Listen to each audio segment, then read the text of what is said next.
le témoin fidèle, le premier-né des morts, le prince des rois de la terre. À celui qui nous aime, qui nous a délivrés de nos péchés par son sang, qui a fait de nous un royaume. Oui, je viens bientôt. Que la grâce du Seigneur Jésus soit avec tous.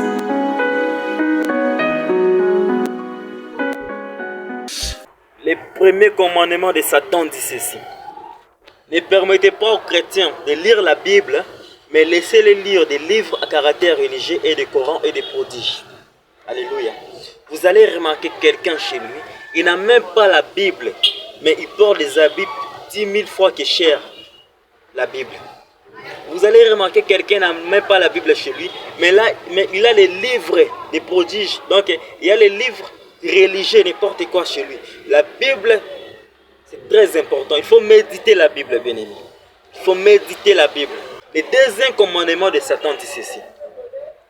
Ne permettez pas aux chrétiens de prier et de jeûner, ainsi qu'ils seront grands et seront bénis. Bien-aimés, la puissance des jeûnes et des prières, bien-aimés, pour accomplir des miracles, c'est seulement par les jeûnes et par les prières. C'est pour cela que la Bible dit, Sœur sort des démons, sort que par la prière et les jeûnes. Bien-aimés, alléluia. Le troisième commandement de Satan dit ceci. Ne permettez pas aux chrétiens de donner les dîmes et des offrandes, de peur qu'ils seront grands et seront bénis. Parce que le diable sait que les secrets de la richesse et les secrets de l'abondance, c'est seulement par les dîmes et des offrandes, bien-aimés. Le quatrième commandement de Satan dit ceci.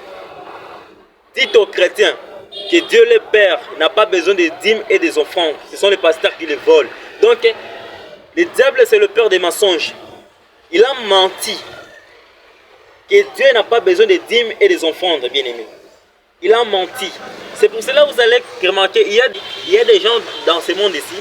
Si quelqu'un voulait donner son dîme, il y a seulement quelqu'un pour les décourager. Oui. Il y a seulement quelqu'un pour les décourager. Il va dire non, ce sont les pasteurs qui les mangent et tout ça. Non. Laisse-moi vous dire un peu la vérité. Hein. Vous savez, les démons de la pauvreté ne sortent jamais par les prières et les jeûnes. Jamais. Ces démons-là, jamais ne sortent par les prières. Jamais. Ces démons sortent que par les dîmes et des offrandes. C'est pour cela que le diable connaît les succès de la réussite. Il connaît les succès. C'est seulement lorsque vous donnez à l'Éternel. C'est ça. Et l'Éternel va multiplier vos projets. Il va multiplier vos projets. Alléluia. L'Éternel, dit ceci. Soumettez les chrétiens à la contrainte des idoles et des ancêtres. Bien-aimés, vous allez voir quelqu'un. Chez nous, on ne fait pas ça. Chez nous, c'est ça. Dans notre coutume, c'est pas ça. Avant de manger, ils jettent d'abord par terre. Oh, ce sont les ancêtres. Donc, ce sont les ancêtres qui ont demandé. Tout ça, c'est satanique. C'est seulement le nom de Jésus-Christ de Nazareth qui sauve. Amen. Donc, demain, je vais encore parler pour vous. Les saints qui restent. Si le Seigneur Jésus-Christ m'accorde encore la vie, je vais encore parler pour vous. Restez en peur, que l'Éternel des armées vous bénisse et vous garde. Amen. Dans le monde entier, pour servir de témoignage à toutes les nations. Celui qui croira et qui sera baptisé sera sauvé, mais celui qui ne croira pas sera condamné. Je m'étonne que vous vous détourniez si promptement de celui qui vous a appelé par la grâce de Christ pour passer à un autre évangile. Aucun mensonge ne vient de la vérité. Sinon, celui qui nie que Jésus est le Christ, celui-là est l'antéchrist, qui nie le Père et le Fils. Quiconque nie le Fils n'a point non plus le Père. Quand un ange du ciel annoncerait un autre évangile que celui que nous vous avons prêché, qu'il soit anathème. Moi, Jésus, j'ai envoyé mon ange pour vous attester ces choses. Je le déclare à quiconque entend les paroles de la prophétie de ce livre.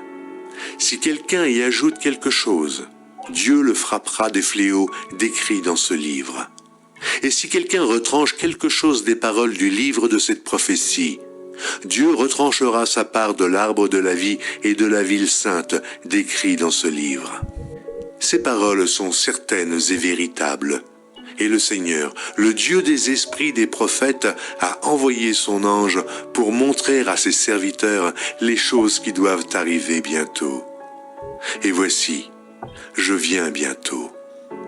Heureux celui qui garde les paroles de la prophétie de ce livre.